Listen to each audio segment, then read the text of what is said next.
Still the health situation that you guys have, just maybe what do you hope can carry over with some of those young guys from last night into tonight? I think there was good stretches of the game where we moved the ball pretty freely, Gene. I really liked that. I thought Jared Butler did a good job in the pick and roll of spraying it around.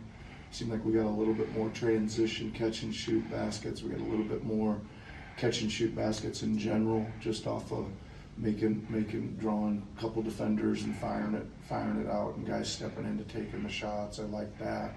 And again, the game kind of goes up back and forth a little bit. They hung in there when it wasn't going very good a couple times in the game, and then they played pretty good in other stretches. And I think a lot of them contributed. Hope again, really focusing on like Justin Edwards. Hope he can play a little bit better tonight. I thought he made the right decisions, but he didn't. The shots weren't going in for him last night for that first time in a while, really. But he kept taking they were all the right ones. It wasn't like he was taking the wrong ones. Just wasn't his night last night. Hopefully he can shoot a little bit better tonight. And I know that Tyrese is on the trip. Yep. Even if he isn't able to, obviously not playing tonight, even if he can't go in Toronto either, just like what type of impact does he still have when he's still around the group, even if he's not playing? I mean, listen, I think he's a really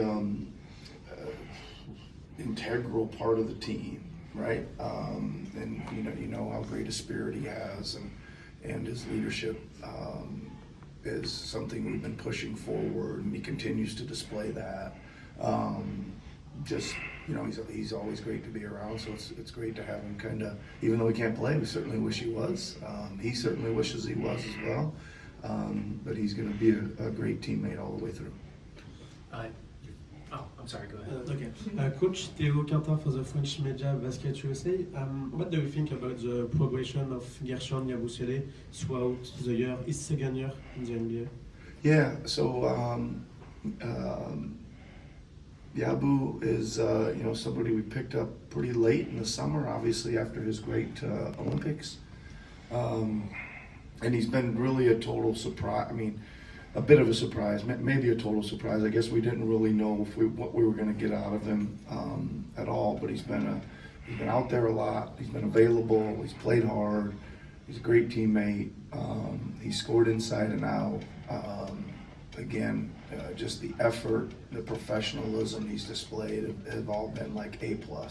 So he's been a real joy to have around, and he's played really, really well. I'm happy for him that he's got back in the league and kind of made a statement that he belongs in the NBA. And for you, what is the biggest difference between Yabusele with the Celtics and Gershon here with you now? Oh, that's hard to judge. He probably just got a little older and a little bit more experience and some more minutes under his belt. I know he was a good EuroLeague player. Those guys get a lot better. 3 years go by, they get a lot of experience and get a lot better. He probably has a lot more confidence just having such success over there. He shot the ball really well from three over there. And again, a lot of it is right time, right place, right opportunity. We needed a four-man. We had a lot of injuries up front, so he got a lot of minutes early on, and he took advantage of them.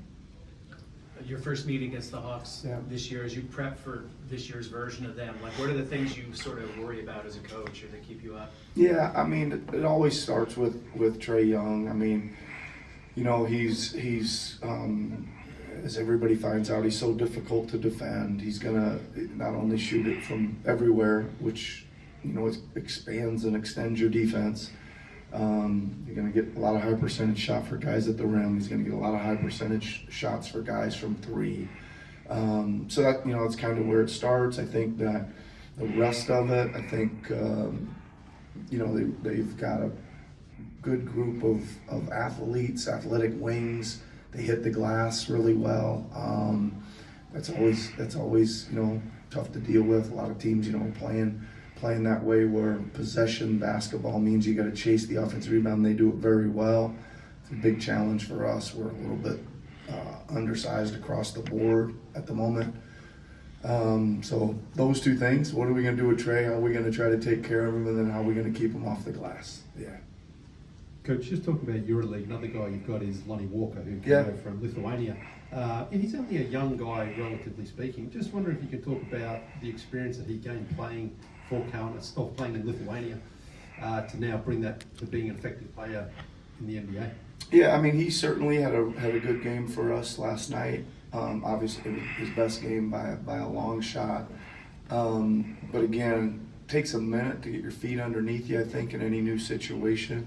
I think that I saw it coming. I mean, I think you could just see the ability there, even though he wasn't having much luck or things weren't going his way. You could, I didn't ever say this guy's not a good, I knew he was a good player.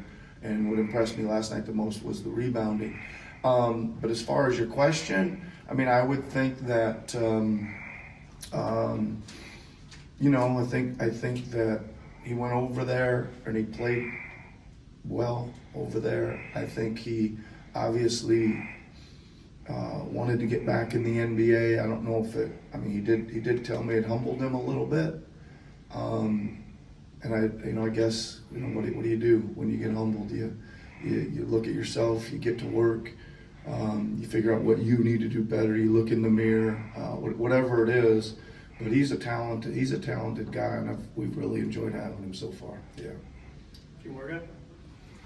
I think it was in Minnesota last week. You were just sort of speaking, as you have all year, just about how difficult that you've never had a season like this, Yeah. as far as just rosters, injury, all that stuff. What have you learned as far as how you process a season like this, or just day to day, just sort of pushing through everything? It probably sounds like I'm a therapist or something. No. I mean, I think that. Listen, there's no denying the disappointment that you have, and you kind of have to face a lot, right? Anytime you look at the standings, or anytime something scrolls across TV, I see these seasons as super, super precious. I know there's just not 1,000 of them laying around, and we could just go on forever, right? I think there's such a finite limit to them. It's like when you're in college, man, you wanted to you had 4 years, man, and as they were ticking by, they all became more meaningful to you, right? And so you process that, and you've heard me say this 100 times, dude. Listen, it's difficult. The losing's hard.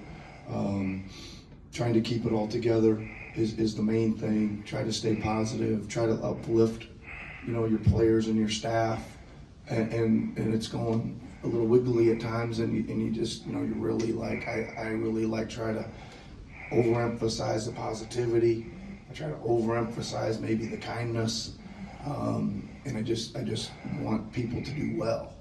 I've always said in coaching, my first and foremost job is to make everybody individually successful, whether players or my coaching staff or whoever's working with me. So I again try to keep that in mind. I mentioned to you about expanding these coaches, some of their assistants' roles and stuff as we go here. But we've got 9 guys dressing tonight, and it's really important to these guys where they are in their career. So we want to prepare and help them do really well, and we want them to play well. And we're going to do everything we can to do that here in a little bit. Do you lean more into the work, or are there moments where you go home and you're I just need to decompress and go do something totally different? Not really. Not really. I think the work and the rhythm of how I do what I do, been doing for a long time and really believe in, and would never just say, I ain't doing nothing for 3 days, man. I ain't doing it. I ain't doing it.